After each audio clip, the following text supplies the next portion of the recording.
Well, hello everyone, and welcome to Uncivil Law. I hope you're having a great day. The makers of Fortnite, Epic Games, have sued Apple, a now $2 trillion company, for anti-competitive antitrust behavior. Epic Game argues, in short, that the Apple Store, the App Store within the iPhone universe, is a monopoly, that they are engaging in anti-competitive behavior by disallowing people to buy games or buy other things through other channels. That by creating their only channel being the App Store, that Apple has engaged in unlawful tying, unlawful anti-competitive behavior. So that is the general allegation from Epic Games. And Apple has filed a response, arguing that an injunction is improper at this stage, that many of these wounds are self-inflicted, and in any event that there is not a cause to undergo this. So we're going to read Epic's initial filing, because they're the one who started this party. So we'll read Epic's filing, and we'll also read Apple's response, and we will try to adjudicate who we think has the better claims as to what. So we will try to figure this out. Now, also, for what it's worth, Epic Games has also sued Google for basically the same claims, arguing that its App Store is also an anti-competitive, monopolistic, anti-tying environment in violation of the Sherman Antitrust Act. This is vaguely the same sort of claims that were brought against Microsoft way back in the day when they were accused of unlawful tying as it relates to Internet Explorer. So that by being the only game in town, quite literally in this case, that they are engaging in anti-competitive behavior.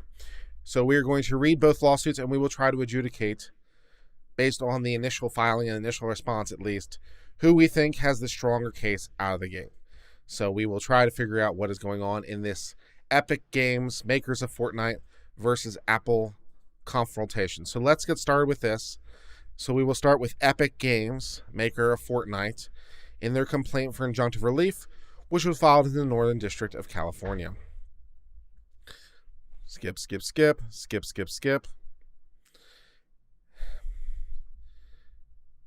In 1984, the fledgling Apple computer company released the Macintosh, the first mass-market consumer-friendly home computer. The product launch was announced with a breathtaking advertisement invoking George Orwell's 1984 that cast Apple as a beneficial, revolutionary force, breaking up IBM's monopoly over the computing technology market. Apple founder Steve Jobs introduced the first showing of 1984 advertisement, explaining, "It appears IBM wants it all. Apple is perceived to be the only hope to offer IBM a run for its money.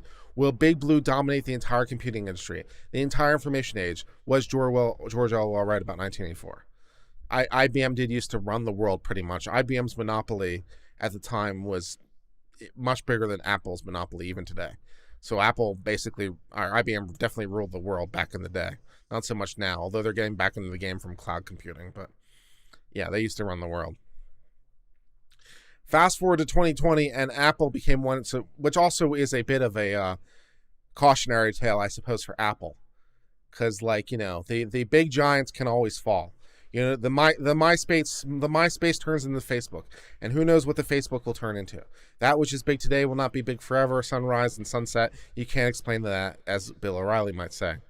Fast forward to 2020, and Apple has become once it railed against. The behemoth seeking to control the markets, block competition, and stifle innovation. Apple is bigger, more powerful, more entrenched, more pernicious than the monopolists of yesteryear. I don't know about that, man. IBM probably had a bigger market share back in the day, even if they were less valuable. At a market cap of $2 trillion, Apple's size and reach far exceeds that of any top technological monopolist in history. Again, I have to press X to doubt that one. They may have more market cap, but their market reach, I don't know, man. Apple isn't that big a company in terms of their entire marketplace. They're definitely big in some environments, but even in the smartphone environment, they are not completely dominant. So I don't know, man. That still doesn't speak to the ultimate claims, by the way, incidentally. It just is trying to tap things down. Apple is big, but in the grand scheme of things, they're not as big as some companies have been in the past. They are not Standard Oil. Yeah. This case concerns Apple's use of a series of anti-competitive restraints and monopolistic practices for markets in the distribution of software, apps for the users of computing devices like smartphones and tablets, and in the process of consumer payments for digital content used within iOS, the in-app content.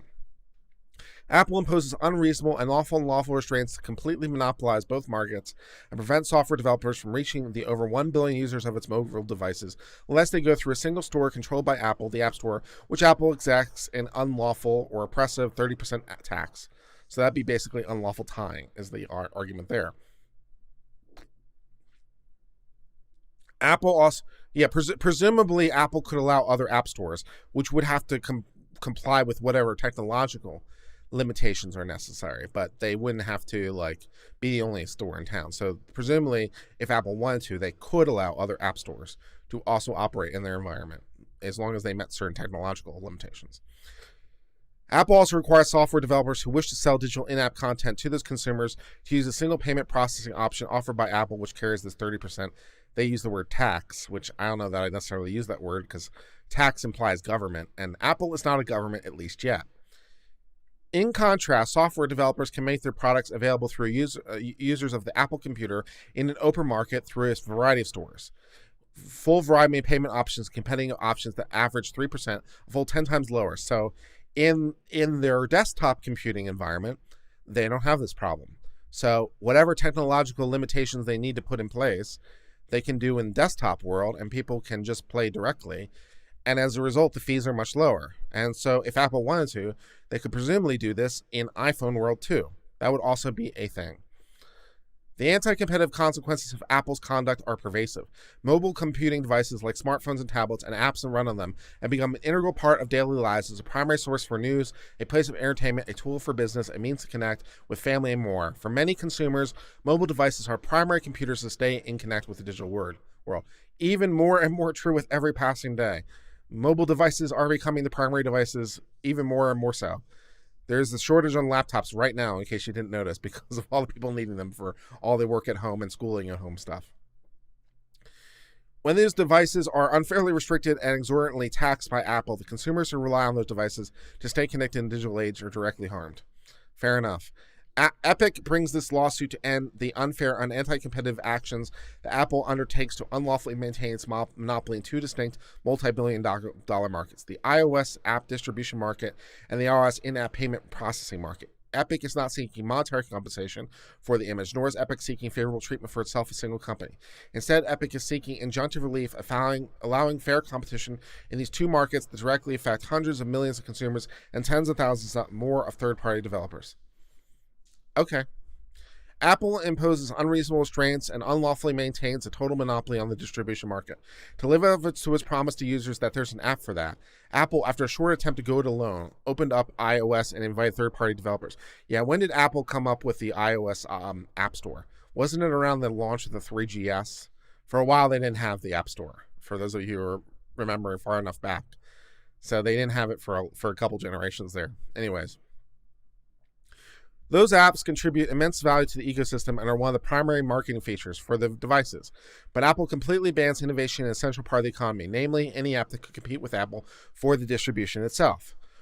Though through its control over iOS and through a variety of unlawful contractual representations that force apps to developers to accept, Apple prevents iOS users from downloading any apps from any source other than Apple's own storefront, the App Store. So basically, in so many words, Epic is saying they have an improper vertical monopoly. They own the computing devices and they own the distribution device, and it's a vertical, right? So at multiple different stages, they own the device, they own the distribution, they're arguing improper vertical integration. Okay, that makes sense.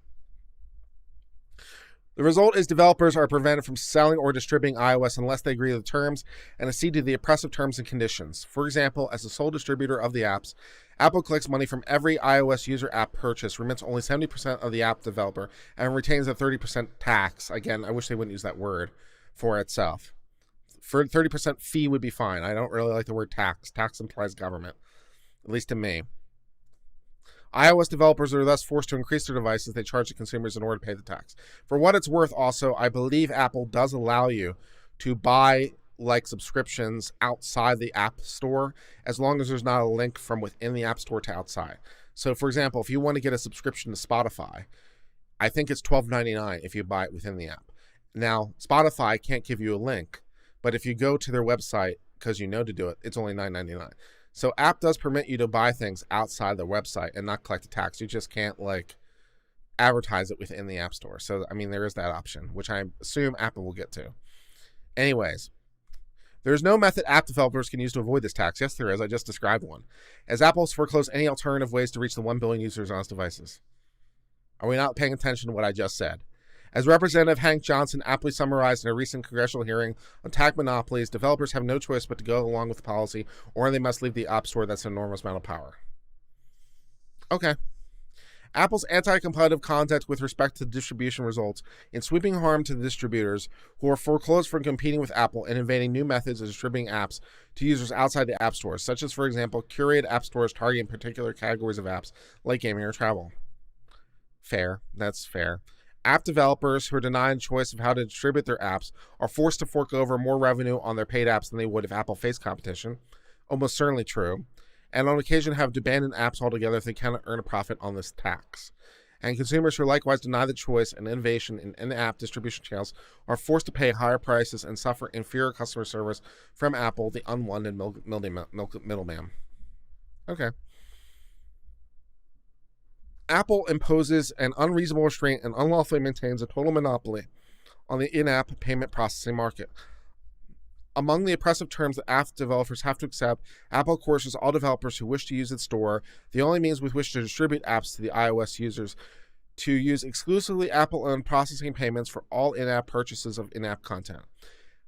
Apple requires third-party developers to agree they will not offer iOS users the choice of additional payment processing alongside Apple's, and Apple goes so far as to gag developers, preventing them from even mentioning the user of providing content outside the app. For example, by purchasing content directly from the app device or via a web browser. That's certainly true.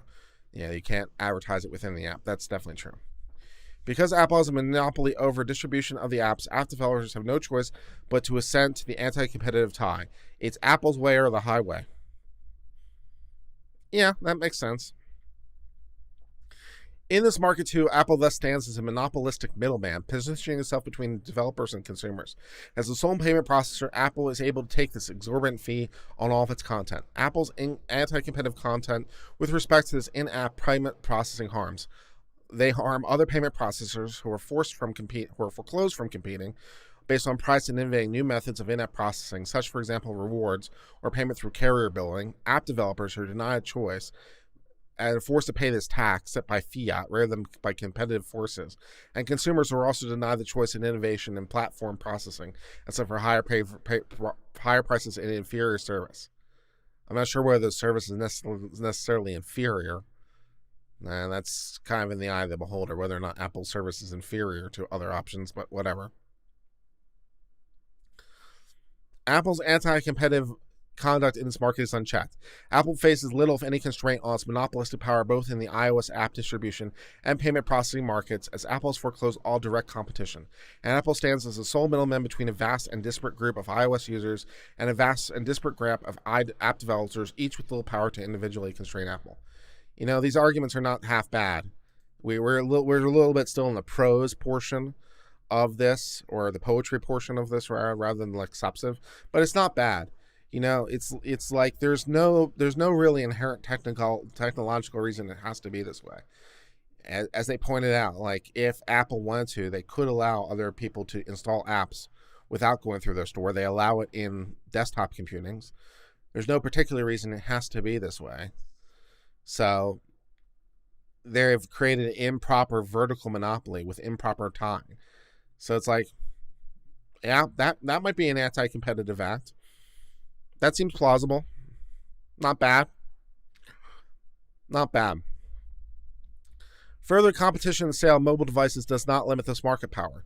The threat of users switching to non-iOS devices does not constrain the anti-competitive conduct because the mobile device consumers face significant switching costs and lock-in to an ecosystem, which serves to perpetuate this market power.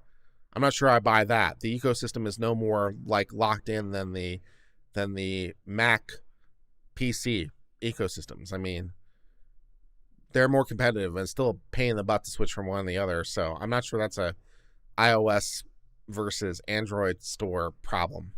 That's more of a completely different operating system environment problem. The problem manifests itself as data, as Apple is able to gobble up 2/3 of total global smartphone operating profits. Okay. Furthermore, when making mobile device purchases, consumers are either unaware of or cannot adequately account for the anti-competitive conduct in downstream app distribution and payment methods. The cost of app downloads and in-app purchases will play an insignificant, if any, role in swaying the market purchasing decisions.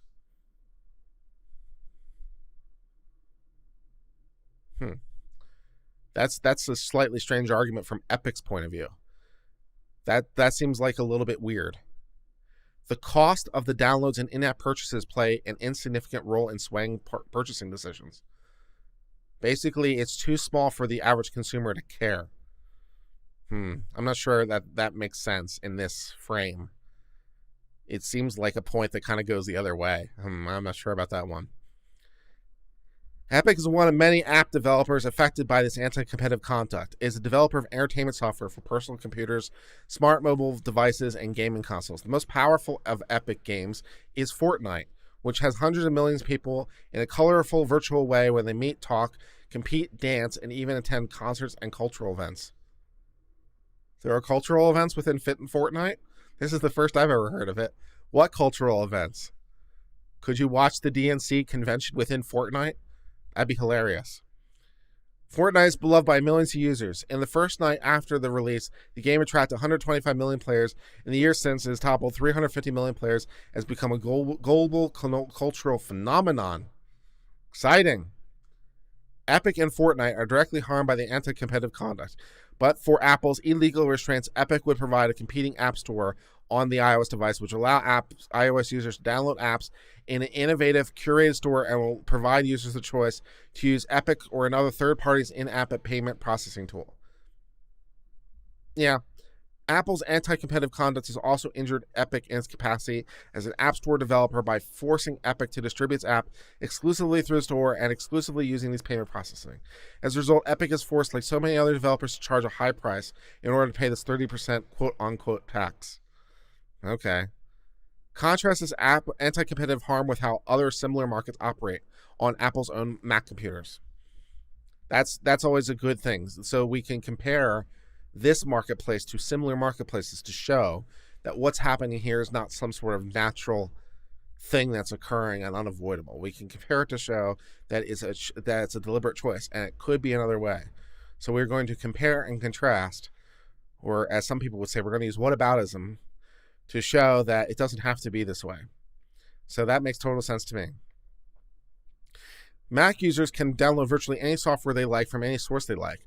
Developers are free to offer their apps through Mac Computer's App Store, a third-party store, through direct download, or any combination thereof. Indeed, on Macs, Epic distributes Fortnite through its own storefront, which competes with other third-party storefronts that's available to these users. App developer users are free to use the payment processing services of a third party, or the developer's own services. All users are offered their choice of these different services, such as PayPal, Amazon, and Apple. The result is that consumers and developers alike have choices. Competition is thriving, prices drop, and innovations enhanced. This process should be no different than Apple's mobile devices. It's a pretty good argument. There's probably no inherent technological reason it doesn't have to be that way. Yeah. The process should be no different on these other devices, but Apple's chosen to make it different by imposing these contractual and technological limitations that prevent any competition and increase costs for these devices. Restrictions that it could never impose on Macs, which it does not enjoy the same dominance and sale of these devices. It doesn't have to be like this. Yeah, that's pretty good. Not bad. So far, my assessment of Epic's argument is not bad. It's not bad. It's not great, but it's not bad. It's solid. It's like a solid B-. We're doing fine. Epic has approached Apple and asked to negotiate relief that would stop these practices. Epic has also publicly advocated to cease the anti-competitive conduct. Apple's refused to let go of its stranglehold. Well, of course it did. On the morning of August 13th, 2020, which was like 8 days ago, For the first time, Apple's mobile device users were offered a competitive choice. Apple added a direct payment option to Fortnite, giving players an option to continue making purchases using the payment system or through a direct payment. Fortnite users on iOS for the first time had a competing alternative to this payment solution, which in turn allowed Epic to pass its cost saving by offering its users a 20% reduction in prices, which is kind of hilarious because Apple was charging a 30% tax, but they decided when they offered their own thing, they were only going to offer a 20% discount.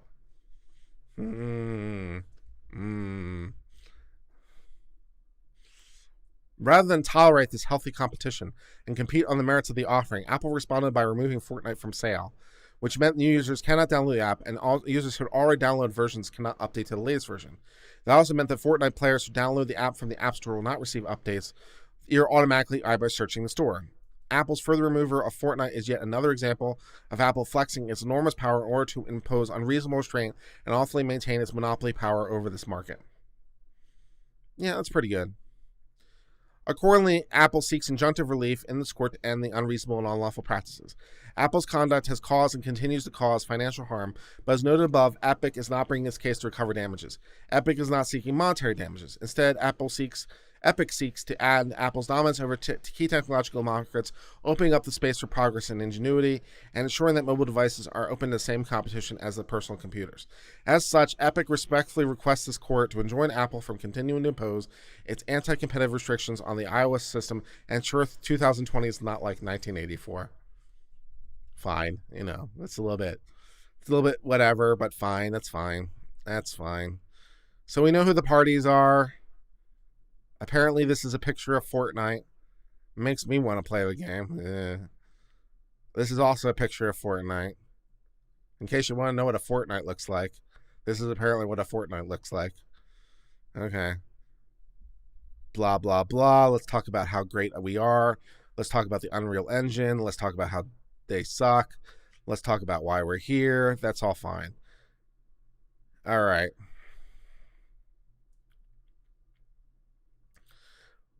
Yeah, why are we on injunctive? My first question is why are we on injunctive relief on an antitrust violation? Why not sue for disillusionment or breaking it up? Why are we on injunctive relief?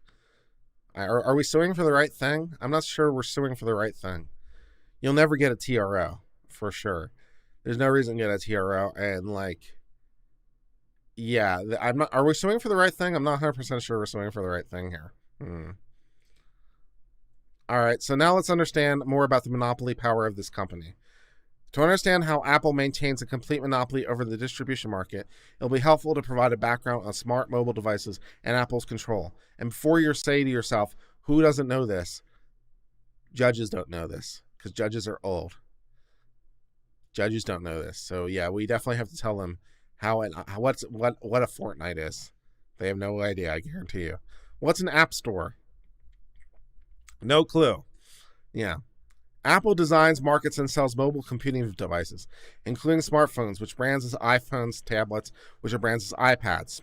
Smartphones and tablets are portable electronic devices that connect wirelessly to the internet and capable of multi-purpose computing functions, including, among other things, internet browsing, receiving email, accessing workplace software, editing documents, using social media, streaming video, listening to music, or playing games. In other words, they're computers. Deep. Similar to laptop and desktop personal computers, mobile devices such as smartphones and tablets require an operating system that enables them to work. True. An operating system for mobile devices, just like an operating system of any computer, is a piece of software that provides basic functionality. I guess I could point out at this point that an operating system could technically be hardware, just to be an ass, because anything you can do in software, you could do in hardware.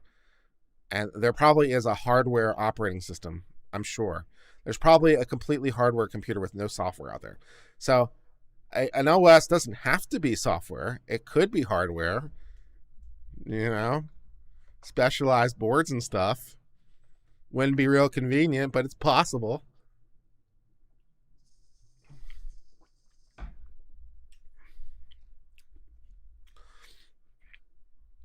An operating system for a mobile device, just like the operating system of any computer, is a piece of software that provides basic functionality to users of smartphones, such as button controls, touch commands, motion controls, and basic graphic user interface. Still need firmware? Now you could do it. You could do it on pure. You could do it on pure. You could do it on pure hardware. Yeah, you don't need firmware. You can do it in pure. You could do it in pure hardware. You know, back when I was, I mean, you can do everything with NAND gates if you really want to. You can build a compute. You can build a complete computer with nothing but with NAND gates and a clock. All you need is NAND gates and a clock, and you can build any computer in the world. It's not exactly efficient, but it's possible. You know, back when I was an undergrad and doing electrical and computer engineering, and we had breadboards with hardware processors and hardware adders and wires and stuff. I definitely built all hardware computers. You don't need firmware. It's just a really nice and convenient thing to have. You can have a completely hardware operating system with a completely hardware computer if you really wanted to.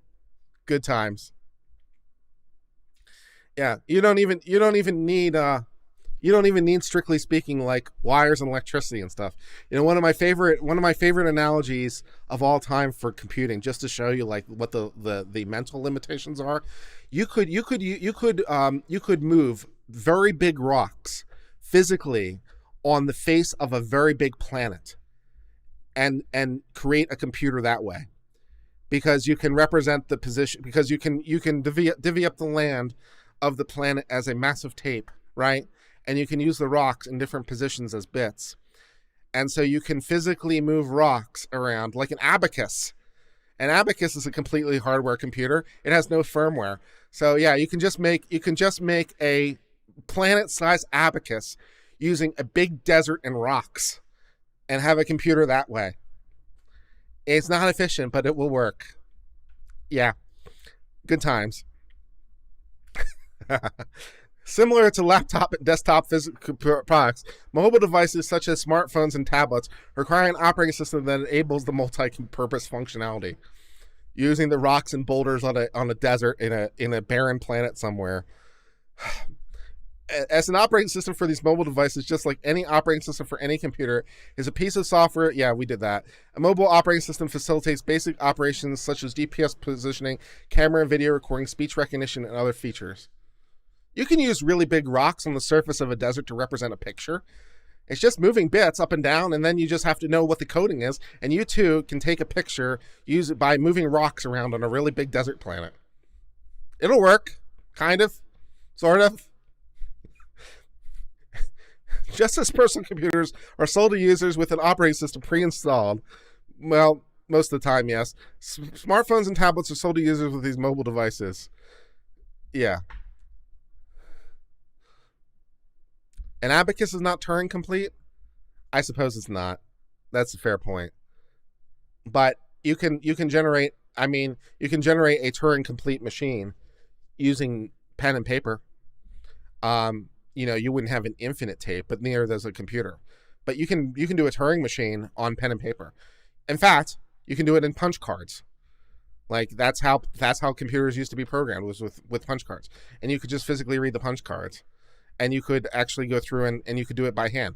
Yeah, you could actually do what a computer. In fact, the word computer, as I'm sure you know, the word computer used to refer to a human being. An actual human being used to be a computer. He used to do the arithmetic operations. The device was named after the human being. So yeah, you could very inefficiently use a notebook, right? And every notebook represents a page.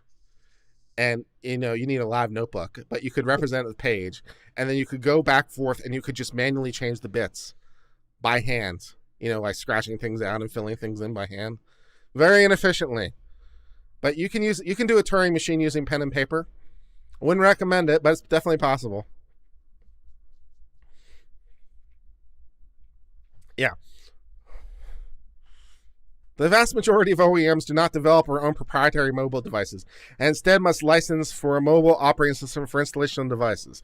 The overwhelming majority of mobile devices sold by OEM, which is licensed by Google. In contrast, Apple uses a proprietary system called iOS, which installs on iPhone. All iPhones are shipped with this iOS pre-installed. Apple does not license or install any other mobile operating system on the phone or iPad, nor does it license iOS through any other OEM for installation of devices other than Apple's. Thus, yeah. Thus, for mobile device users, there's effectively only two mobile operating systems to choose from: Google's Android or Apple iOS. Well, that's pretty much true today, more or less. These two systems account for nearly 100% of, yeah, uncivil law and press. True NAND gates are the basis of all logic. That's right. Yeah, that's right. I remember that from my electrical computer. I do have a computer science degree. I do remember that from my electrical ECE classes. It's like, yeah, you can make an entire computer using nothing but a NAND gate.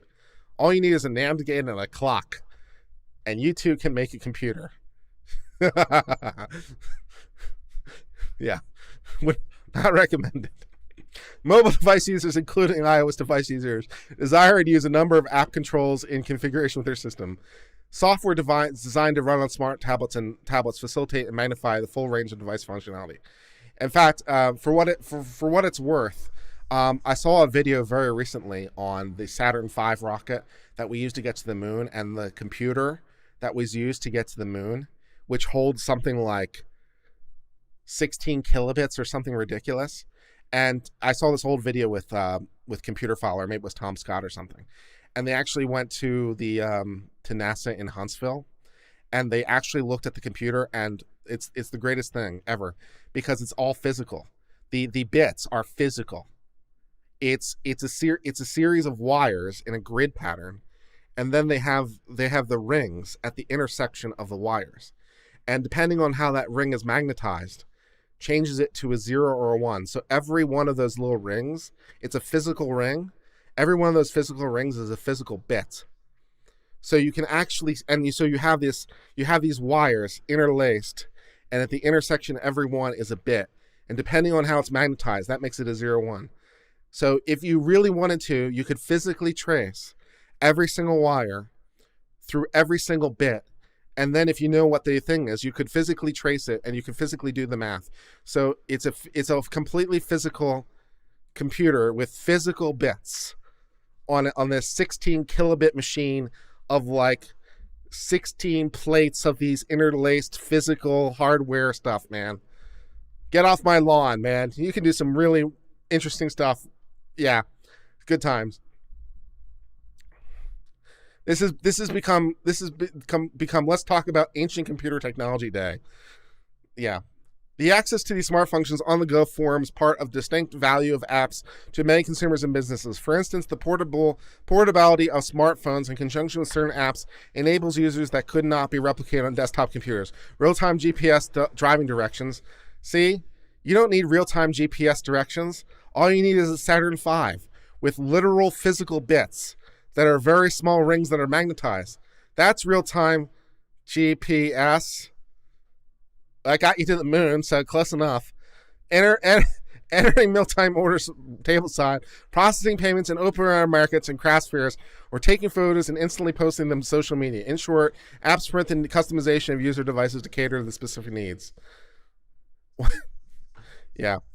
When the iPhone was first launched in 2007, it supported only Apple's native devices and did not offer users access to any apps developed by third parties. Apple quickly changed its policies, and just 1 year later, Apple released its new iPhone 3GS models that opened up the iOS ecosystem to permit third-party developers to create new and innovative applications for iOS users.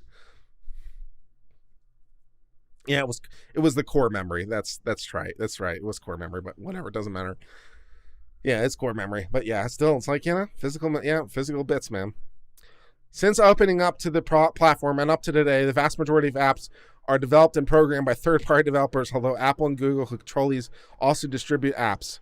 All software programs, such as apps, must be updated from time to time in order to ensure they work. Apps are OS-specific. The iOS user base is enormous. The iOS users, therefore, have a must-have market for app developers to compete in. When Apple sells these devices, it chooses which apps to pre-install and which do not. However, they cannot anticipate the whole universe of apps. Users, therefore, need to find apps. Part below describes the market for these apps. Physical bits don't make a computer? Sure they do. Yes, they do. Absolutely they do. If you run a, yes, they do. It's using the magnetization to change the current of the wire. So if you have an electrical current coming through, right? Because it's the electromagnetic effect, right? Electricity produces magnetism, and magnetism produces electricity, right? So you pass electricity through the wire, and you use the magnetic spin or magnetic charge of the ring to redirect the current.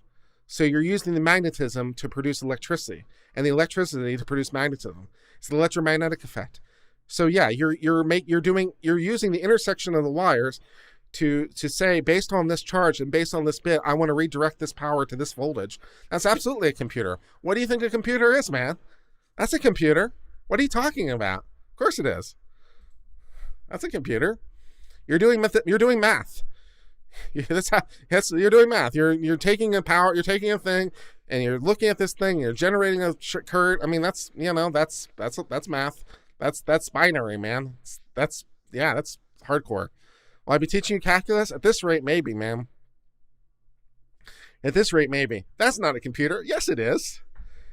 It's using the electromagnetic effect and the magnetism of the bit to direct it to determine, to do math using a grid wire system. That's a computer. Sure it is. Is it a Turing machine? Yeah, a Turing machine is, it's absolutely a Turing machine. It's a Turing machine. You're using the grids and every bit position as your tape. So yeah, it's a Turing machine. It's Turing complete. It'll work. There's a relevant market for distributing of apps compatible. In fact, the rocks on the rocks on a really big desert planet are also Turing complete for the same reason. You have a really big planet with a really big desert and rocks on it, and that is Turing complete too, because now your desert is your tape, and you can select what is your ones and zeros, and you can move forward and backwards on the tape by walking around in the desert, and then you can read the bits by seeing where the rock is, and if you want to write to it, you just move the rock. The really big rocks on the really big desert planet is also Turing complete. You have just changed your tape into a really big desert, and you've changed your bits into really big rocks. It's Turing complete too. And you can go anywhere on the tape. All you have to do is walk up and down the desert to get to where you need to be. So you can move anywhere on the infinite tape. The rocks in the middle of the desert are Turing complete too. It's great. That's my personal favorite on the computer analogy. Rocks in the middle of the desert. That's Turing complete. It'll work. Very inefficiently. There's a relevant market for distributive hacks compatible with this. The read, write, and seek time is horrible on the rocks on the planet. The write time is really, really bad because you have to physically move the boulders. It takes a lot of effort. Not really efficient. One channel for distributing apps is the App Store. Non-iOS app stores are not part of this distribution market. Stores distributing personal computers or gaming consoles are also not part of this distribution market. This is the same true of whether or not apps or game is all available for these completes. An alternative only, the apps are relevant economically distinct market of a hypothetical broader antitrust market for distribution of mobile devices. Okay, so in the alternative, like, it's a limited sub-market. Okay, that's fine. Yeah. The geographic scope of the distribution market is worldwide. Apple has monopoly on the distribution market. That's because the App Store is the sole means by which these apps can be distributed. Apple's anti-competitive market forecloses all potential competitors from entering the market. They prevent iOS users from downloading apps or pre-installing apps. It disables apps, and although Apple could permit developers to build and offering competing apps, it denies developers the opportunity to do so. As a result of this conduct, app developers have no choice but to offer apps exclusively through the store to reach an enormous user base of this and are foreclosed from distributing apps. Apple faces no constraints on its power in the distribution market.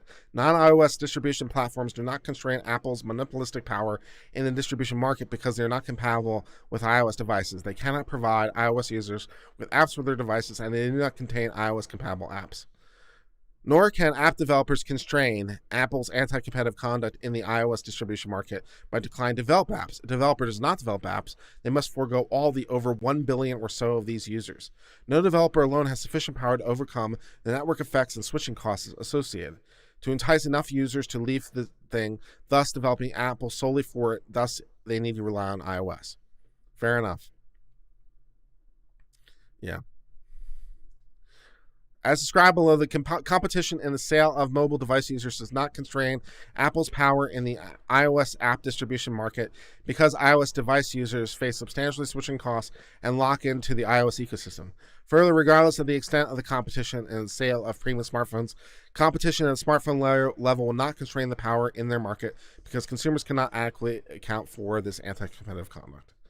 Apple imposes unreasonable restraints and unlawfully maintains a monopoly through these anti-competitive acts. Apple imposes several technological restrictions. First, Apple prevents iOS users from downloading apps directly from websites. Apple's done so by designating technical restrictions into the iOS that prevent users from downloading apps or apps directly. As a result, Apple must use the store to download any apps.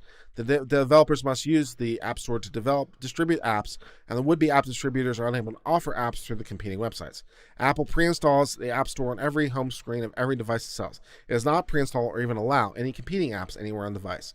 It also disables iOS users' ability to remove the App Store from its devices.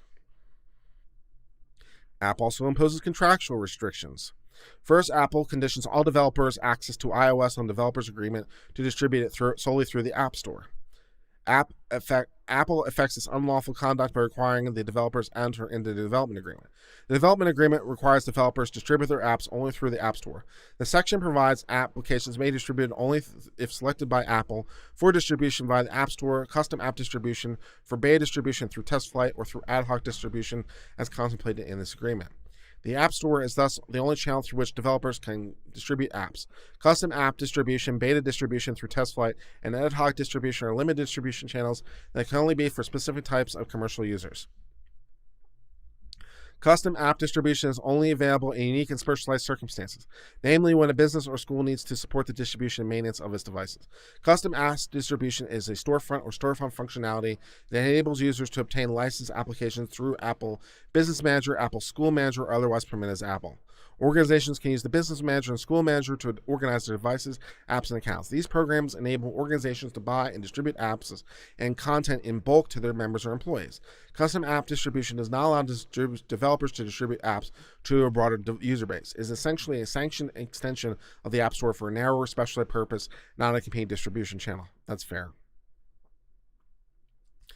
Apple's beta testing program permits a developer to release non-final applications through test flight only through a limited app application, refers to limited permission, gives developers to distribute apps directly in connection with them to develop apps. Because this permission is limited to developer devices, it does not provide a competing mechanism.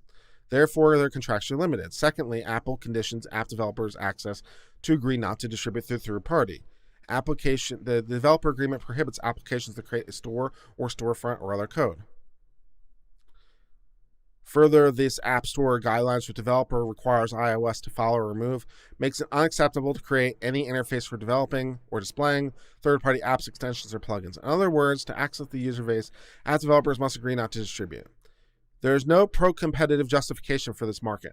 Apple has asserted that blocking. Okay, so now we're going to get into like what the rationales for this would be. So Apple's best rationale would be if there's a technological or other like necessity for this. Like if it's not because we're being anti-competitive, it's because we have to because of whatever. So Apple's best argument would be like essentially the safety and security of the system. But of course, that's going to be undermined by the Mac environment, which doesn't have these same constraints. But maybe they can make some sort of argument that like because apps are, maybe there's a more like maybe there's a better need. So app's best counter argument to all this is going to be some sort of necessity argument, basically.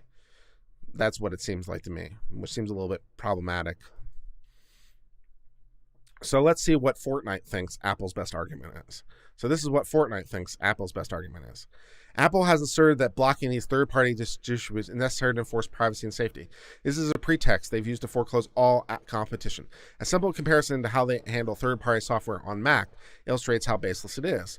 Apple allows Mac users to access a number of different distribution channels to download applications to their computers, including direct downloads from websites and purchase from other third-party companies. The consumer experience of acquiring software on the personal computers and smartphones is night and day. There's no legitimate reason why same competitive structure cannot exist on mobile devices. That's pretty good reasoning. There are a variety of mechanisms available to ensure this security. If Apple believes it has a unique capability to screen apps for privacy, it could market those capabilities to competing app distributors for a price. But given the opportunities, competitors may be able to provide even better safeguards. That's fair. It's for users in the market to decide which store offers the best safeguard, not for Apple. Reasonable. In describing the App Store for iOS, Apple believes the competition makes everything better and results in the best apps. Epic agrees. Competition would make everything better. Yeah. Given the lack of any pro-competitive justification, much less it's an unlawful restraint. The anti-competitive conduct forecloses competition in the market, affecting a substantial volume of commerce. Apple's anti-competitive harm would harm all app distributors by forcibly closing them, but for the restrictions, would be competing app distributors such as Epic could develop their own stores. For example, in the computer space, there are these stores that like Steam, and Epic has its own store that competes with Steam, which is kind of garbage, but it does exist. So, I mean, Epic does have a track record of having its own store, as garbage as it may be. You know, they're not just whistling Dixie. They do, in fact, have their own store. Everyone hates it, but it exists. So, you know, that's a pretty good argument. We're not just making this up. We really do have a store, and we actually compete in the domains we're allowed to compete in. We'd like to develop a store which will probably also be garbage. Maybe no one will use it, but, you know, that's our prerogative, so, okay. Notably, large companies have recently clashed with Apple and lost, demonstrating their monopolistic power. As a result, iOS is denied this innovation. For example, The Verge reported that new and mobile game servicing, Microsoft XC Loud, I'm supposing that's supposed to be X Cloud. It's a spacing because of the font weirdness. Would be launched on cloud online gaming, but not on the App Store. Apple confirmed it rejected. No, maybe it's XC Loud. Is it really called XC Loud? All right, well, whatever. Whatever it's called, Microsoft isn't able to build it for the App Store. Or not the App Store, as it were. One day later, New York Times reported that Facebook had unsuccessfully attempted to obtain approval of the gaming app that would allow them to watch live streams of the games. Okay. Apple's anti-competitive behavior urged Epic. X Cloud as one word? Okay. Well, it's a spacing thing with the font.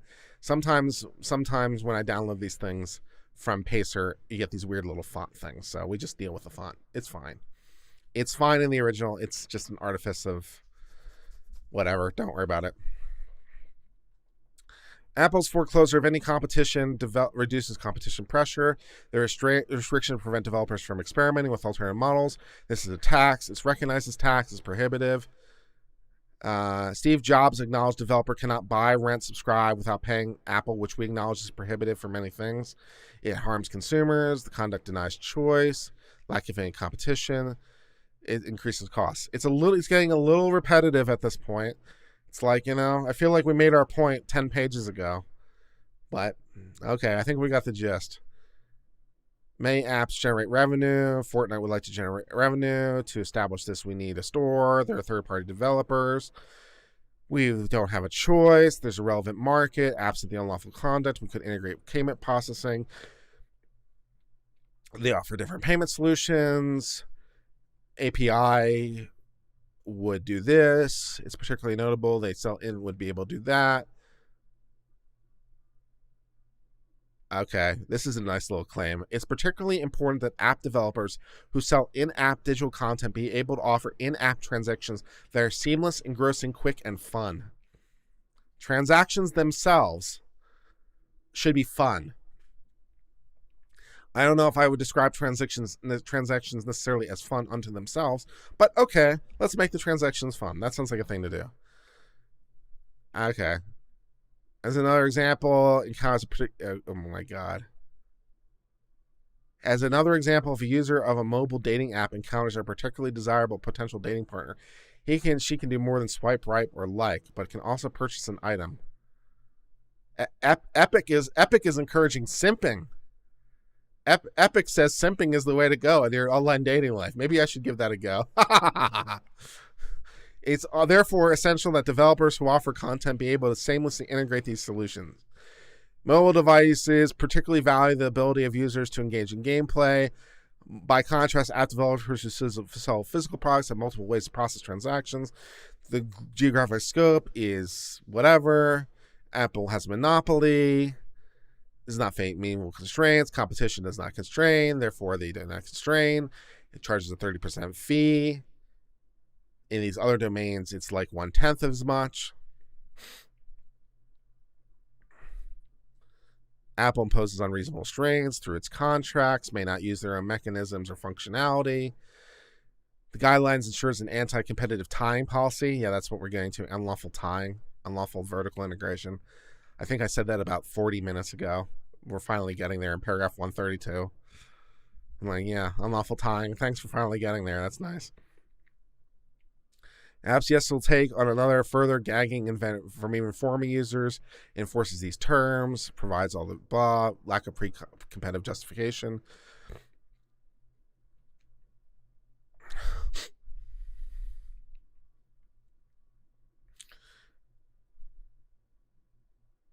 Apple permits developers like Amazon, Uber, and Airbnb to process payments for goods and services they sell. It can likewise permit Epic, Match, Pandora, and others for the goods it sells.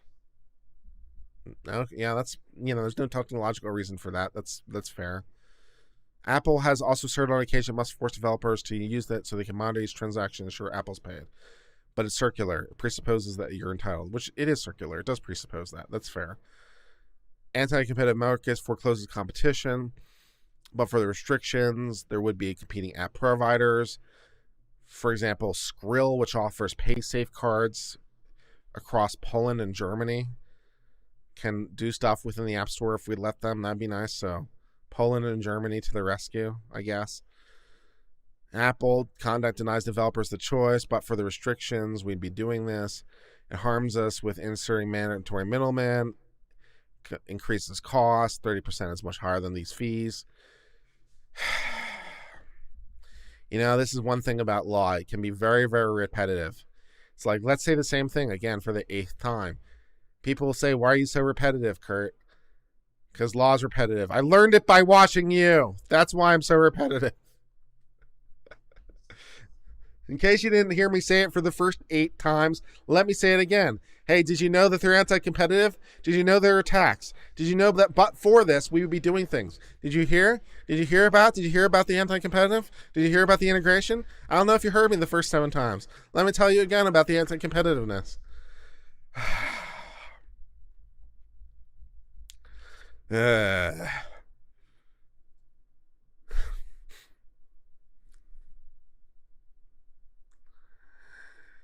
competition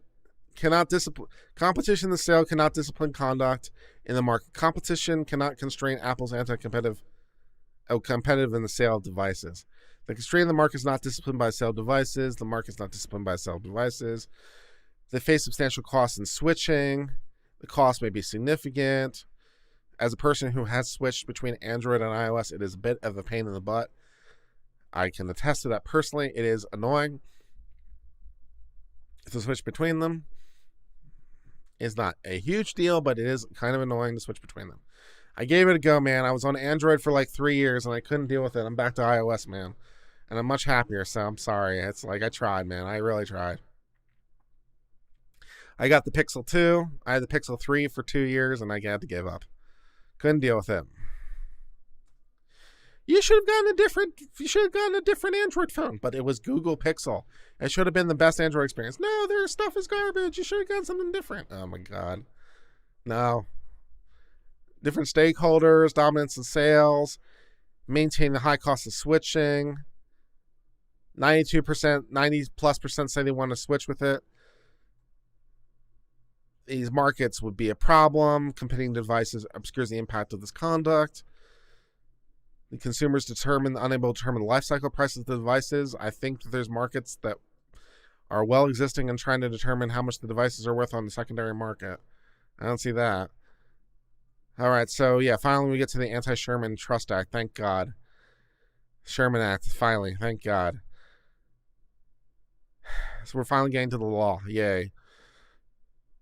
Violates Section 2 of the Act, which monopolizes any part of trade or commerce among the states. It's a valid antitrust market, holds monopoly power, unlawfully maintains market, holds substantial volume of interstate market, substantial interfere to prevent these harms. They should enjoin the action. Denial of essential facility in the market. If they restate it violates monopolization, they hold power. The app distributors are unable to do is technologically feasible. To prevent these harms, should enjoin the anti-competitive behavior. Unreasonable restraint of trade. Unlawful monopoly pass in the market, unreasonable restraint of trade, tying the App Store to in-app purchase market. This is a good one. The tying between the app distribution and in-app purchase market. Count 6 I like a lot more than some of the other counts. That's a little bit more promising to me because like that's an unnecessary integration, particularly where you have counter examples where they don't have that integration. So that unlawful tying sounds a little bit better to me. In terms of, I think they're all pretty plausible, but this is like, I think a little bit better. And so I don't see anything here that's like off the beat. But the unlawful tying strikes me as a little bit better. Unlawful restraints of trade, maybe. Unlawful restraints of trade in the market, maybe. Tying the store to, we're on the California specific law, which I don't know anything about, but sure, why not? California unfair competition law. And then we want an injunction, we want declaration, we want equitable relief and other relief and stuff, blah, blah, blah. Okay, that's all cool. Let's go to Apple's response. Where can I find these documents? You can find them on Pacer or Recap or Court Listener, or you should be able to Google around for them. They're around. All right, so Epic gave its initial response. So far, so good. B-, B, not bad. The unlawful tying and proper integration is pretty good. The fact it's not technological necessary is pretty good. I'm not sure we're 100% asking for the right thing in terms of asking for an injunction. But, let's see what Apple says and see what Apple's response looks like.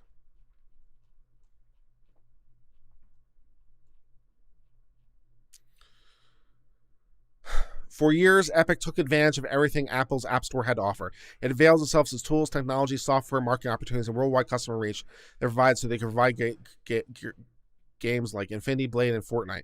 Enjoy these resources to constantly innovate, as well as to review and improve every app, keeping the store safe. Over time, because of the opportunities, Epic grew to a multi-billion-dollar company with large investors, like Tencent, pouring hundreds of millions of dollars in the company.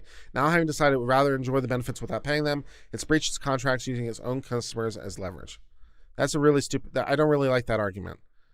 I don't really like that argument at all. That's like a little bit like saying,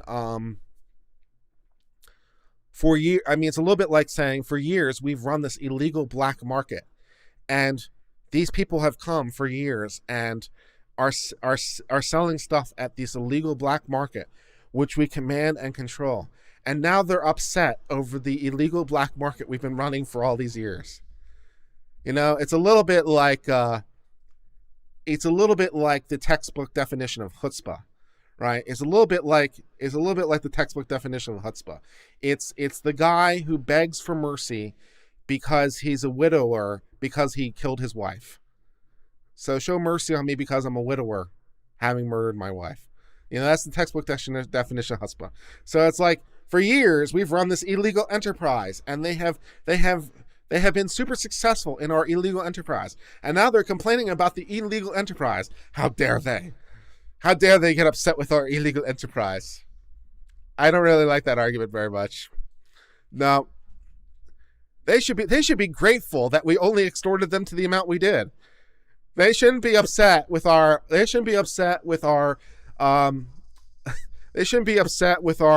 mafioso ways that we were only asking $30 for our VIG or 30% for our VIG. It was totally reasonable.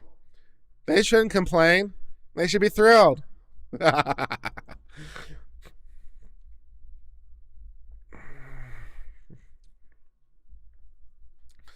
Yeah, I don't really like this argument. Epic proffered for years off our extortionate ways. They can't complain about the extortion.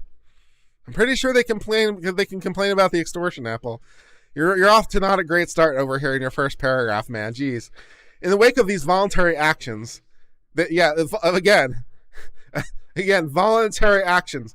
Maybe voluntary in the same way that it's voluntary when you pay off the mafia. Maybe it's voluntary in that sense of the word voluntary. That's how voluntary it was. Uh-huh. Yeah, it was voluntary. They didn't have to agree. We would have only burned down their store if they had said no. And we didn't burn down their store. They should be happy. I don't know, man. I don't know.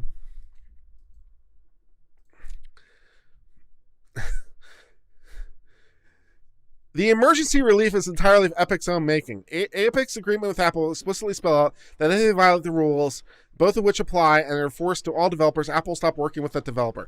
Developers who work to deceive Apple, as Epic has done, are terminated. So Epic willfully and knowingly breached this agreement, which may in itself be illegal. Yeah, they stopped paying the protection money.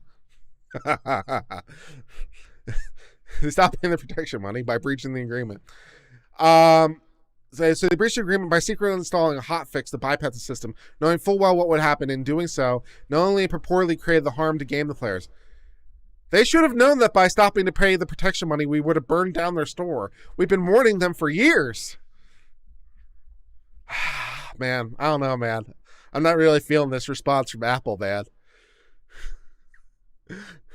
Relief in these circumstances is not available under law, and the injunction seek would threaten everyone that benefits from these things that they've long enjoyed. TRO, okay, they're not going to get a TRO. There's no way they'll get a TRO, so we don't have to worry about that. So they're not going to get a TRO. There's zero chance of that because a TRO is an emergency injunctive relief. No, there's zero chance Epic is going to get a TRO, nor should they. A TRO, because there's no reason to give a TRO. We can have a full hearing on the merits and we can adjudicate this thing at the end. A TRO is not going to happen because we can make Epic whole at the end of this with money damages. So a TRO is a total non-starter. So there should be no TRO. I don't think they even asked for a TRO. They just asked for the injunction, unless they filed separately for a TRO. Like the difference, a TRO is a temporary restraining order, which is a kind of injunction, right? So a temporary restraining order is an emergency injunction. It's like, I need something to happen right now, like today, or bad things are going to happen. That's a TRO, right? And one of the factors for a TRO is, is there any other relief that we can give you? And the answer to this question is yes, we can. What other relief can we give you? A big pile of money. A big pile of money will make your problems all better at the end of the day, Epic. We don't need to give you a TRO, because what we can give you if you win at the end of the day is a big pile of money. Does Apple have a big pile of money that they could use to pay Epic if Epic wins this? I think Apple has a big pile of money they could use to pay Epic if they win this, right? So there's no reason to do a TRO now, because if we need to, we can just order Apple to give Epic a big pile of money. I think Apple has a big pile of money that we can use, so there's no reason to give the TRO now. So no, that doesn't make any sense. They filed for a TRO later in the docket. No, they can't. No, they can't get a TRO. That's dumb. No, they can't get a TRO. No, absolutely not. They cannot succeed on the merits of this novel antitrust claim. The App Store has exponentially increased output, reduced prices, and dramatically improved choice. As opposed to what? And it's the App Store has increased output, reduced prices, and improved consumer choice as compared to what? The App Store is the only game in town. So if you mean that it increased output in so much as there is allowed to be output, if you say it's reduced prices in so much as prices now exist, and improved consumer choice by there being things to do, then yes, the App Store did those things, but no.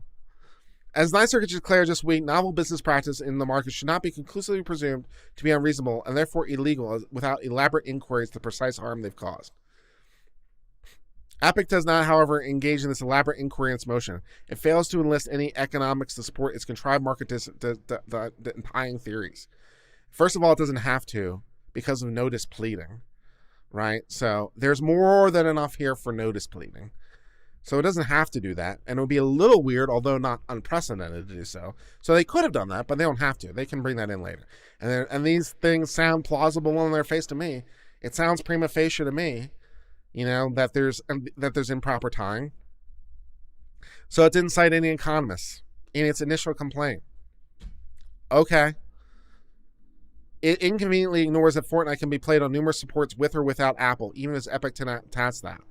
Wow, that has nothing to do with anything. That has nothing to do with anything as to whether or not Apple is creating illegal tying within its own marketplace. The fact that Epic is able to be sold and played lots of other places has exactly zero fuck all to do with whether or not there's illegal tying here. That's a bad argument. It fails to contend with the fact that logic would make monopolies of Microsoft, Sony, and Nintendo, just to name a few. I don't know about all those things. Nintendo maybe, but I don't know enough about their platforms and stuff to know. And also, they might have different technological problems. So, I don't know, but maybe. Maybe they're violating the antitrust law too. I don't know. You have to be looking at that. The lack of factual, economic, and legal support is unsurprising because the antitrust theories, like its orchestrated campaign, are a transparent veneer for the effort to co-opt itself with the benefits without paying or complying with these requirements.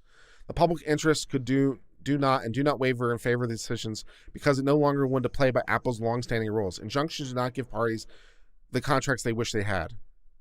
And that's true, but it can prevent them from being illegal contracts. It can do that. An injunction would set off a flood of additional emergency requests and threaten the system. And developers see they can breach their injunctions, jeopardize security, and circumvent payments all without consequences. You're not going to get the TRO. It's fine, Apple. You're not going to get your TRO. Judge Mueller would absolutely not give Epic the TRO. Absolutely not. No. No. And now, whether or not he's going to give you an injunction at the end of the day, many moons from now, is a decision many moons from now to be had. But you're definitely not getting the TRO now. Because Judge Mueller can make this better with a big pile of money. The big pile of money makes many things better. So, I don't have to give you the TRO now. Apple created the App Store in 2008, allows people to download apps. There's 1.75 million. There's 1.7 million apps, 1.9 jobs, and created $140 billion in the last year alone, of which Apple got lots of that. Apple launched the App Store to give consumers choice. The App Store is known for business. It charges a $99 fee. Does not earn money through the App Store. It's an investment in these tools until they build funds. More than 80% of the apps pay no commission because there's a lot of free apps, and apps are available for free and makes nothing. The commission reflects the value of the technology, tools, and software, which presumably some of that is reasonable, but not all of it, presumably. In order to make itself whole and earn a profit, it's probably well beyond that. The in-app system tried to bypass, does this stuff. The Apple Store has these rules for guidelines. The App Store has always been a highly curated place where every app is reviewed by experts and editorial team. App makes its store guidelines available. These contractual standards protect consumers. They ensure apps are safe, reliable, and as they work, they should. They adhere to the rules, and they provide consumers from threats, which presumably Apple could do by ensuring that any competing app store that would exist would also have to do these things. So, it's not saying that Apple has to allow for free-for-all, but is there anything, if Apple can design an app store that satisfies all these criteria, then what is preventing a different software developer from also developing an app store that can satisfy all these criteria? Right? Apple isn't that special. If Apple can develop an app store that does all these things, presumably someone else can too. I know that seems logical. App stores are bound by these guidelines. Just check to see if I had any super chats. $9.99 from Andrew Bomer gave me, not sure which is better, the in-depth computation in discussion of computational theory of large rocks or the off-the-cuff anti-drug PSA reference. Bravo. Yeah, I aim to please with many, many references and many, many things. And he's This isn't Turing complete. It's not a computer. I'm like, pretty sure it is. Yeah, you can do a Turing machine on a piece of paper. It'll work. To participate in the App Store and developing programs, app developers are bound by the guidelines and agree Apple may terminate the access to rules that they live up to their promises. Clearly informs developers wishing to sell their apps if you cheat the system, for example, by trying to trick the process, you'll be removed. Apple has invested in tools, software, and support services. Apple now makes 150,000 APIs available. This is an exponential increase over the number of API developers in the beginning. What? There's more APIs than there used to be? What kind of argument is this? Sure. Who cares? Great.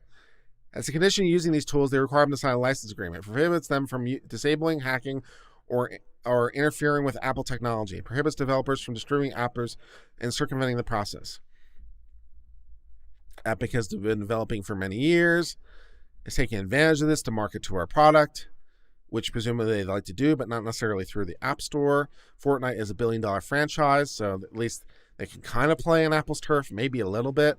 Fortnite is a billion-dollar franchise, but Apple's a trillion-dollar franchise, so billionaires versus trillionaires. It's the all new French Revolution over here. Billionaires versus trillionaires.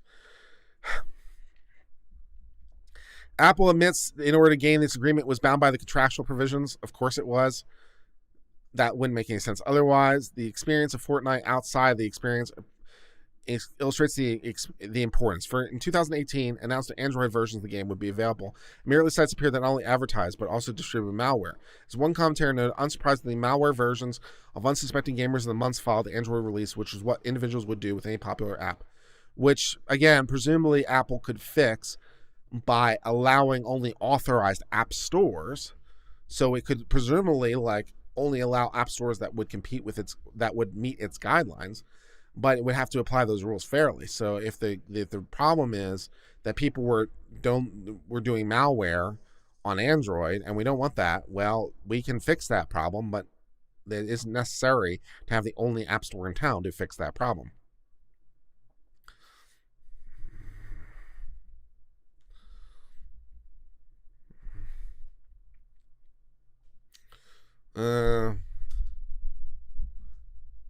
Epic acknowledged the security vulnerabilities in the non-iOS version. Epic decided to breach its agreement. Yes, that's exactly what they did. Scheller said, Apple responded, Apple's never allowed this. We strongly believe the rules are vital to the health and carry enormous development. Despite this warning, they made the deliberate choice to cheat Apple. I'm not exactly sure it's cheating Apple. They definitely made a decision to breach your agreement. I'm not sure exactly it's the same thing as cheating, but whatever. That's maybe whatever with what a difference. Mr. Sweeney of Epic wrote to Apple stating its intent. Epic will no longer adhere to these restrictions. Hours later, developed a secret mechanism. So secret, we warned you about it in advance. To slide a non-approved change that blatantly evaded review. In order to deliberately conceal the change, Epic changed the option on its own servers to enable the approved version to offer a non-compliant app. Epic's breach was flagrant. Willfully directed consumers to producing mechanisms other than in-app, create a new storefront in contravention. This aggressive behavior is prohibited that can lead to removal. Yes, it's definitely in violation of Apple's terms of agreement. No one disagrees with any of this. Epic knew full well it was putting its entire relationship at serious risk, including the Unreal Engine, which is the backbone for a lot of games. So yeah, they're trying to use their market pressure to compete against Apple's market pressure. That's definitely a thing they're trying to do, and Apple's trying to use their market pressure to compete against Epic's market pressure. So they're kind of both playing the same game at this point. I feel like analogizing this whole lawsuit to a game of Fortnite at this point. It's like I should just play Fortnite and I should say, here's Apple's character building the stairs, and here's Epic's character sniping them from across the view. But wait, now so now I could commentate Fortnite games as though it were the Apple Epic lawsuit. Man, that's a good idea. That sounds like a thing that will make sense. Okay, it's putting its risk. Yeah, so it breached the contract. Yes. Notify the app is in violations, including the mechanisms, egregious features. Your app has been removed. Invite Apple to submit for review, which addresses issues. Does not dispute the notice is correct and was blatantly violating guidelines. No, they don't. That was kind of the idea. Gave Epic notice it was a violation of the license agreement, specifying the breach. Yes, it is. The breach included, and they are purposely breaching their contract to create standing. That'll work. Epic now argues that Apple somehow stretched a dispute over Fortnite to include developer. The last dispute, the notice was correct, and they're violating the license agreement, allowed Epic to cure its breach, which Epic has so far refused to do. Yes, they have refused to. We are refusing to cure the breach, which also, like, again, for the complaint, I'd be like, making this as like for a validity of the contract. So basically making contract arguments in addition to the injunctive relief. So I think Epic might have missed a trick or two in its initial complaint. Not that it can't amend, but still, I think they might have missed something.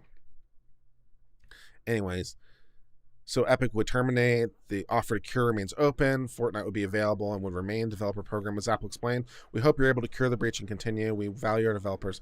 So yeah, they said, if you want to play within our rules, we'll pretend the whole thing doesn't happen. And Epic's like, screw you. We don't want to play within your rules. We want to go to court. Okay, you gotta admire Epic. They got the cojones for it. Epic did not contest it. Valid. It violates the agreements were to manufacture an emergency. Yeah, which is also part of the reason the TRO is not going to work. There's no emergency here. The TRO is not going to work. They launched a PR smear campaign. It's a smear campaign. I don't know if it's a smear campaign that is kind of truthful and also funny and hilarious. And the litigation plan was orchestrated to the minute. Within hours, they filed a 56 complaint and nearly filed 200 pages in a pre-packed emergency motion. And yesterday, it sought to leverage this for sales promotion, announcing free Fortnite Cup to take it in one blast battle royale across all platforms with prizes targeting Apple. Hilarious. Epic also launched a campaign against Google, which uses similar and claimed Google is also a monopoly. They can both be monopolies at the same time, or to be more proper, they can both be engaging in antitrust behavior in their own domain. So yeah, they can both be monopolies. We're both in violation of the Sherman Antitrust Act. They have both improperly, arguably, created improper vertical integrations within their respective marketplace, which is anti-competitive behavior, which is a no-no. So yeah, they both are in violation at the same time. They sued Google. That proves they don't have a complaint against us. Wait, what? That's not how this works. Some Epic consumers have seen through the subterfuge to understand this is a problem. As one user asked Epic's support, did you just screw over all your mobile players? One user predicted Epic would remove the illegal update and be back to normal in no time. Epic doesn't seem like they're down for that. They don't seem like they're down for that particular remedy. Epic action foreclosed its own termination is not for 5 customers like Fortnite. That argument doesn't make any sense. That they still can get Fortnite other places has really nothing to do with anything. The standard for a TRO is the same for a preliminary injunction. Yes, it is. There's no need to do it here. Prohibitory injunctions, mandamus injunctions, blah, blah, blah. Mandatory injunction compel Apple to take a affirmative step and do so and require it. Yeah. Definition of status quo, blah, blah, blah. They've not suffered irreparable harm. That's true. It's not irreparable harm because it can be repaired by a big pile of money. So Epic has not suffered irreparable harm. That is true because it can be solved with a big pile of money. So yes, that is correct. So Apple is correct as a stand 1. The alleged injuries do not contrary irreparable injury. That is true. It is repairable by a big pile of money. Epic has failed to establish a likelihood of success on the merits. Apple does not manifestly lacks monopoly power. This will be entertaining.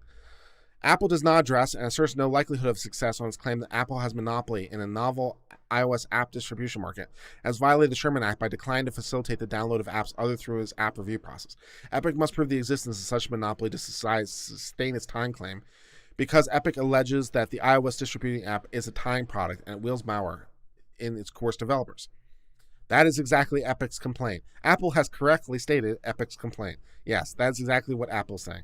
Even one word to assume the IAP is a separate tied product, which is explained below as it's not.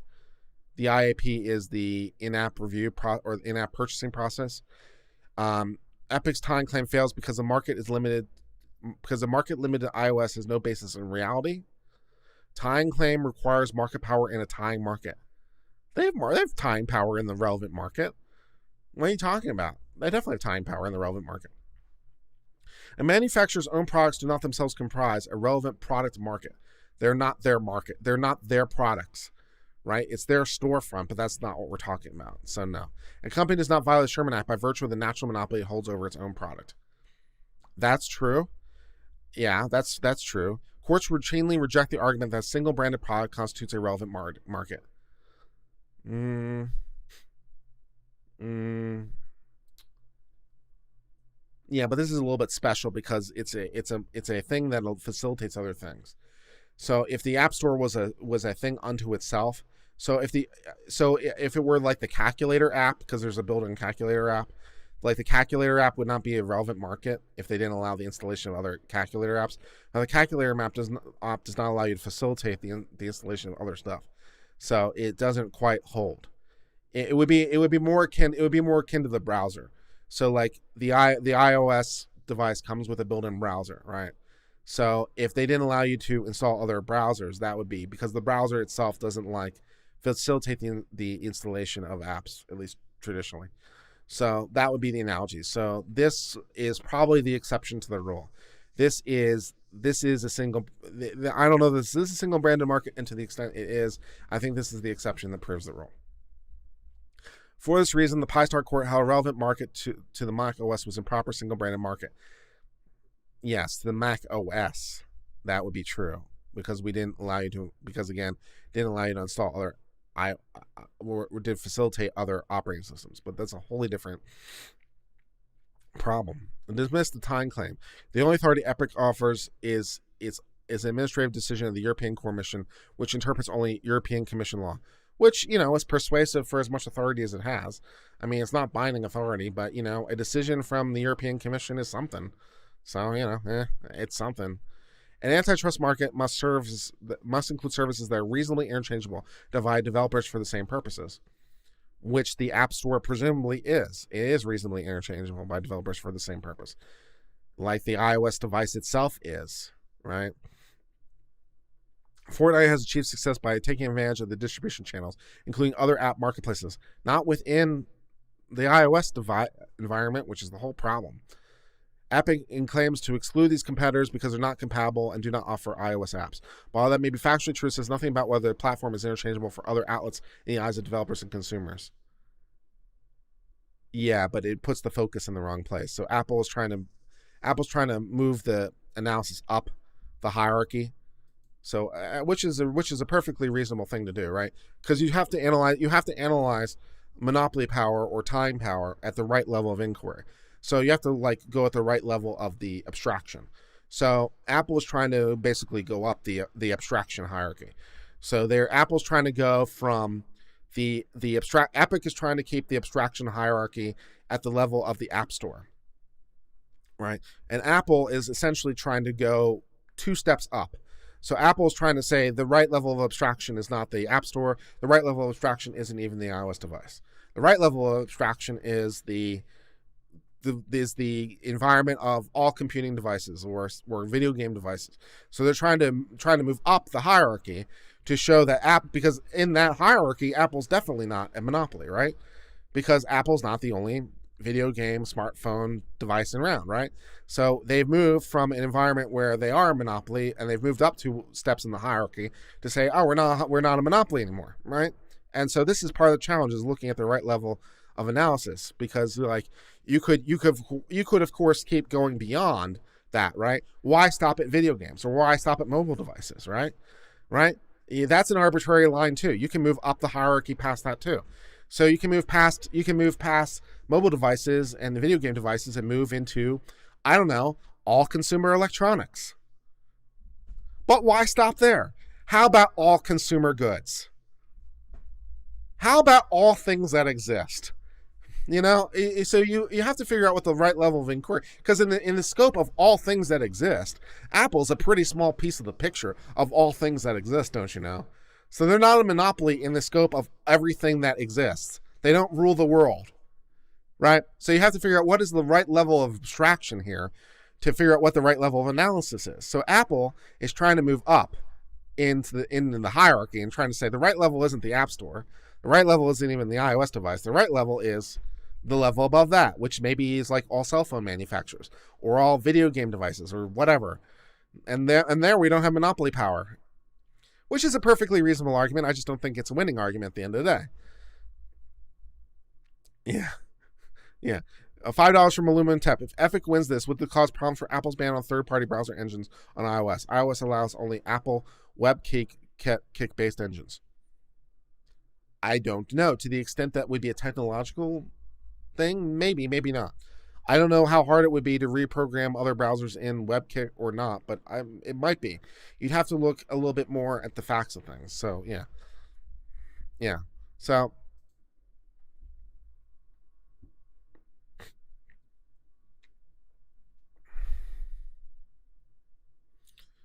Epic claims to exclude these competitors because they're not compatible with iOS and do not offer OS devices. But what may be factually true says nothing about it. So interchangeability means one product is lawfully equivalent for another for which there's play. There's substantial evidence of competition among platforms. So yeah, again, Apple's trying to move up the inquiry. So they're trying to say the right level of inquiry is essentially all devices on which Fortnite can be played, on which Apple is not a monopoly. So that's why they keep bringing it up. It's like, and when I kept saying it's neither here nor there, no, to Apple, it's actually Apple's essential point. So not only was it not neither here nor there, it's Apple's essential thesis. So the fact that these are offered on multiple different devices is proof in Apple's mind that they're not a monopoly, because Epic can play in lots of different spaces beyond Apple. So Apple's not a monopoly. Not a bad argument. I don't think it works, but it's a nice try to say that you're looking at the wrong level of analysis. So you can play this other places. And apparently, of the $1.8 billion earned on Fortnite, less than 12% came from iOS, which is still like $150 million came from iOS. So that's a lot. Yeah, done some rough back of the envelope. No, it's a little bit more than that. It's like $200 million.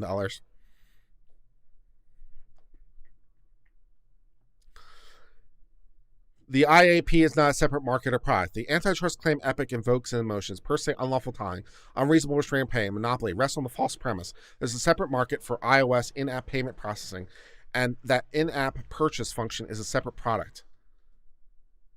Well, it's not at the moment, but that's kind of the problem. It could be a separate product. Epic cannot support this premise factually or legally. Yeah, it can. IAP functions a digital checkout, a payment gateway through all the digital content made. It is a means through which they check and collect its commission. It's a transactional platform, a platform that offers different products or services to different groups based on who platform interacts. The App Store exhibits the defining feature of these platforms because it cannot make a sale on one side without simultaneously making a sale to the other. Yeah, you can't buy without selling is basically what that says in so many words. That's deep. Epic seeks to transform a single transaction into two products sold in two different markets because the payment processor is built in, but it's tied. It doesn't have to be. Like, it could use a different payment processor. There's nothing stopping it. That is very, I mean, yeah, it's like it could be severed. Epic's factual allegations make no support for defining it as a separate single product. When an alleged product is essential integrated to a method of business, they view them as one product. Yeah, but I don't know that works here. Epic IIP also fails the Ninth Circuit producer demand test for finding distinct products, where sufficient demand exists for a tied product separate from the tied product. Well, given how many different payment processors there are, I think there's sufficient demand for different payment processors. I mean, the fact that they're in-app payment processors is a limitation of Apple's own making. So, yeah, again, it's a little bit like we only allow full-blooded Italians into our mafia organization. It's a self-imposed limitation. There's nothing requiring you to allow only full-blooded Italians into your mafia organization. Have you ever considered allowing someone who's a Polish to be a made member?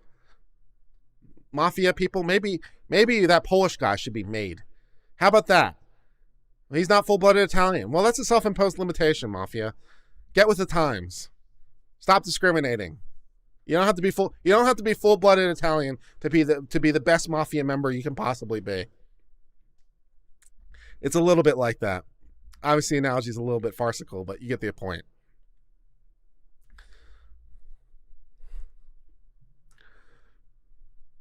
Removing Epic from the App Store and a cure breach developer program is legal conduct. Businesses are free to choose parties with whom they deal. as well as those and the conditions of dealing. That's yeah. If Apple were a brick and mortar store, it would be obvious Apple could choose which products distributes, which consumers to sell to, and on what terms. Yeah. Okay. So like, if it were a real world store, how would that work? Well, presumably people could go by the store. Yeah, because the analogy doesn't work, right? So if the Apple Store was selling physical copies of software on its shelf for use of Mac systems, right? Then it would have its choice of payment processor. So Apple is saying it'd be like forcing us to have a different payment processor in our store, right? Which doesn't make any sense. But what Epic is saying is like, no, it's not anything like that. What we're saying is we want to open a computing store across the mall, and we want to offer the same exact product through our store and our payment processors. And Apple's trying to say, well, our payment processor is integrated into our store in the same way that if this was a physical store, our payment processor would be integrated into our store. What Epic is saying would be the equivalent of saying, Apple, you have to allow multiple payment processors inside your own physical store, which doesn't make any sense. It's integrated within our store. It's our call. And Epic is saying, yes, it is your call. You are correct. But there are other payment processors that could be installed in the store. And the fact that there are no other stores is a limitation you're imposing. So again, to go to the analogy, it's a little bit like Apple controls the entire mall. And all they allow are Apple stores within this mall. Many Apple stores within the mall, and they all have the same or it's a mall with only one store. It's a lame mall. I don't know why anyone goes here, but yeah, people go to this mall with only one store, the Apple store. And it's like, yeah, we want to open a different store. It's like, yeah, but the payment processor is integrated. Yeah, but it's because you only allow the one store because you control the mall. You could sell or allow other people to open up competing stores. That would be fine. No, it's our mall. We only want the one store, and we want our payment processors because they're integrated. So I think Apple's making the analogy at the wrong step of the analysis is what I think. Yeah. Yeah, so it's a little bit like the iOS device is the mall, and the App Store is the store within the mall, and the payment processor is the point of sale device inside the physical device. So yeah, if we want to analogize this thing to the real world, it's like Apple controls the mall, and in the mall there's only one store, the Apple Store, and in the store there's only one payment processor, the in-store payment processor, right? And Apple says, oh, they're all integrated, and Epic's like, yeah, that's my point. The mall allows for other stores. There could be other stores. You're the one saying there can only be only stores. And there could be other payment processors in these stores. And Apple's saying, but they're integrated. They're integrated because of a limitation you're putting in place. It's a mall where there's only one kind of store, but they could allow for other stores. So but there are other malls. There are other malls other than the Apple Mall. You can go to the Android Mall, and you can go to the PC Mall, and you can go to the Nintendo Mall. There are other malls. But your mall is a monopoly within your space, and it doesn't have to be. So, yeah, that's the best real-world analogy I've got going on here. May leave something to be desired, but that's what we got.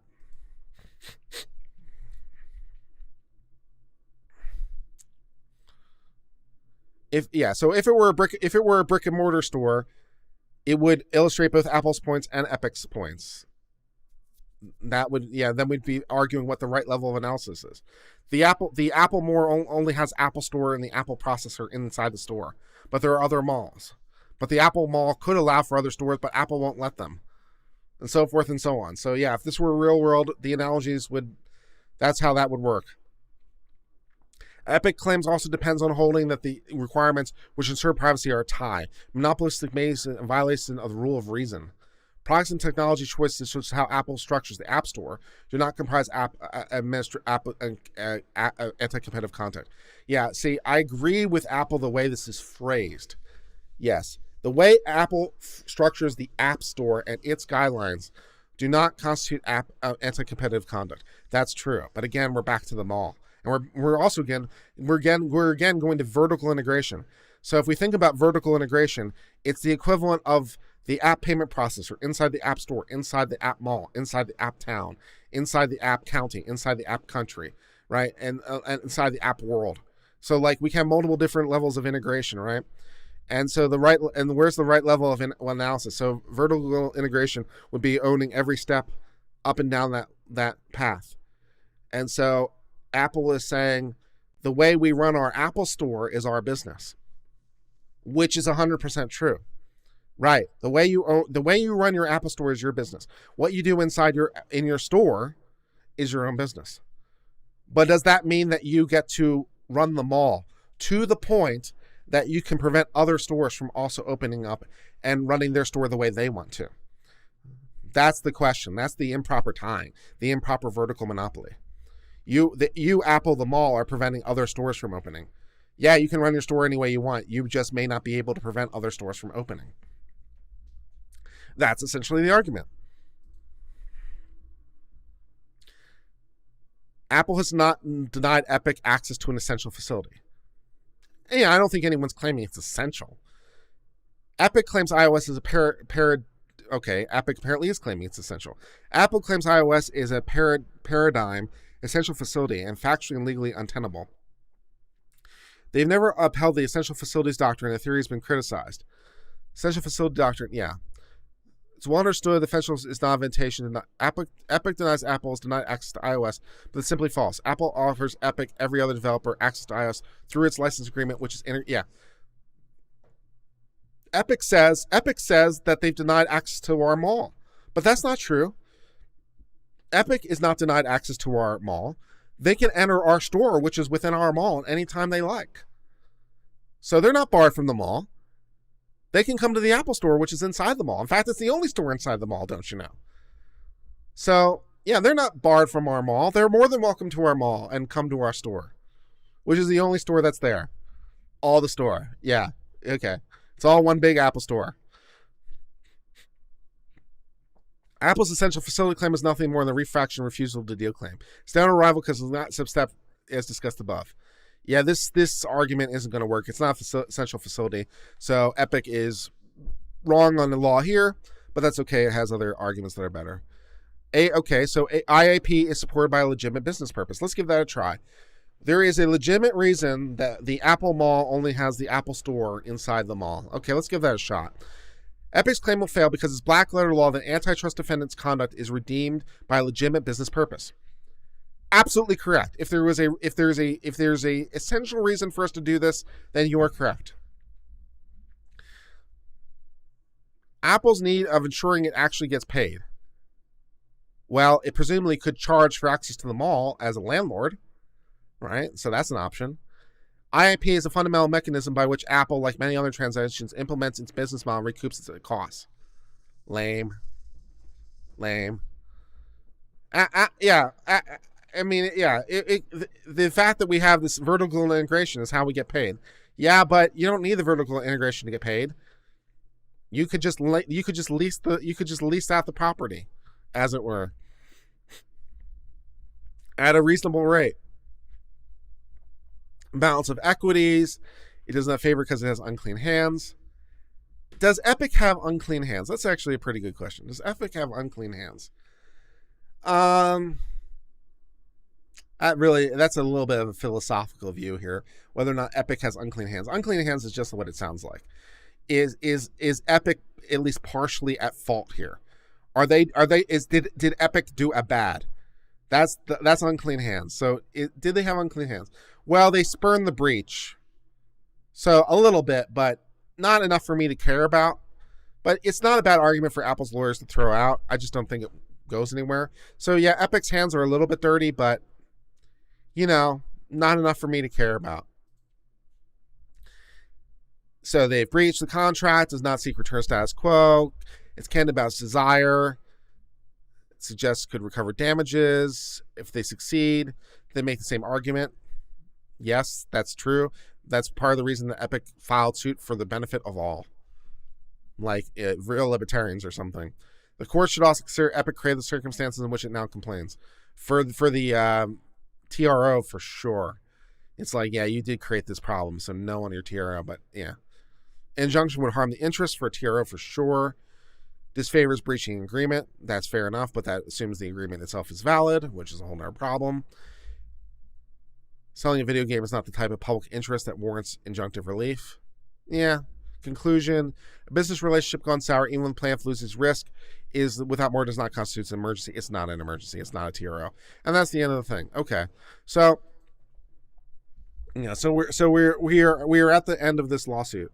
So my end analysis for the moment is TRO is going to be denied because TRO doesn't make any sense. There's no reason for an emergency here. Like, so yeah, Apple will be able to remove Fortnite from Apple, and Epic will be able to bitch about it, and then we'll go forward and file more of the lawsuit. But yeah, the TRO doesn't make any sense. On the ultimate claims on the merits, I think Epic has a reasonable claim. Again, it's like a B. It's like a B on a, it's a B. It's plausible. There's some vertical integration problems here that make sense, and Apple's arguments are not super duper convincing to the contrary.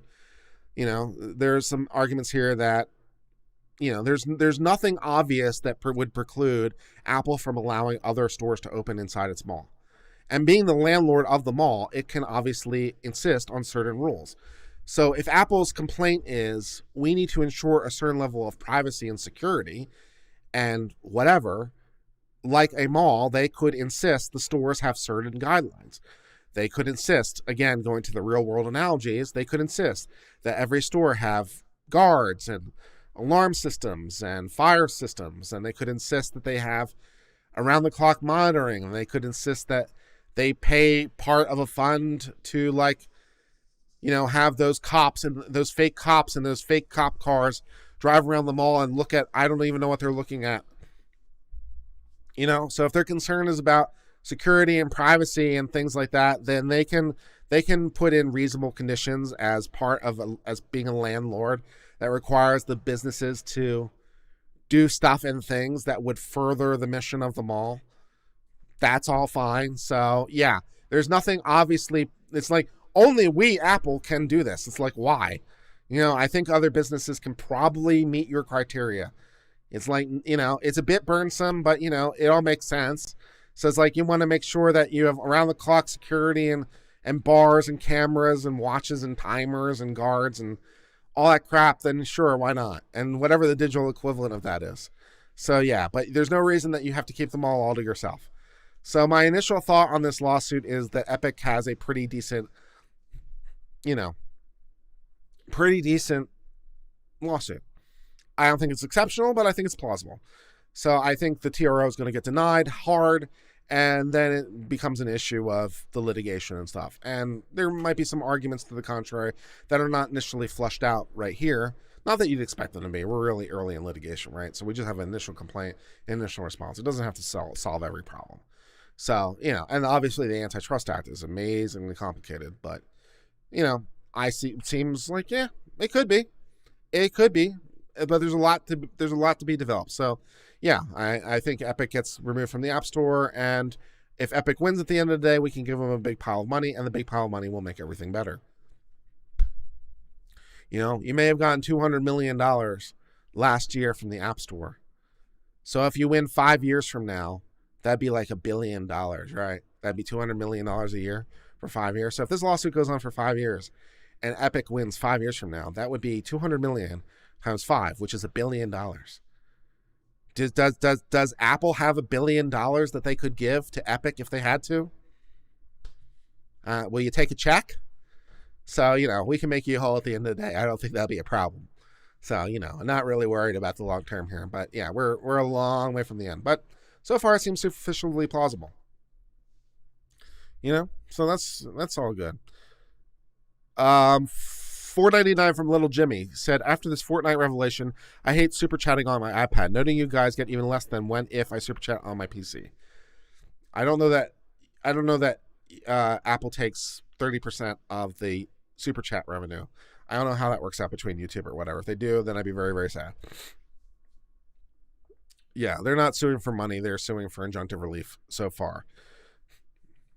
Isn't it more about trying to open their own store for business expansion? Yeah.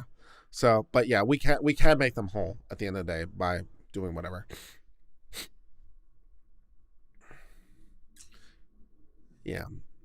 So That's kind of the so I think Epic's idea that the Apple has improper tying is pretty good. Um, so yeah, I think that's pretty good. For the 79 of you who are here, I hope you enjoyed the stream. I hope you learned a lot. I learned a lot.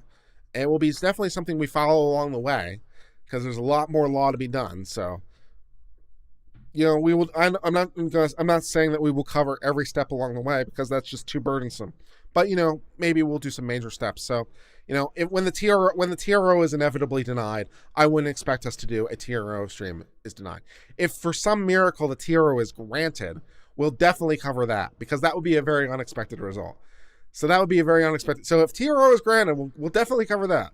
If TRO is denied, as it almost certainly will be, we probably won't because But if there's major steps along the way, we might cover it later. So yeah.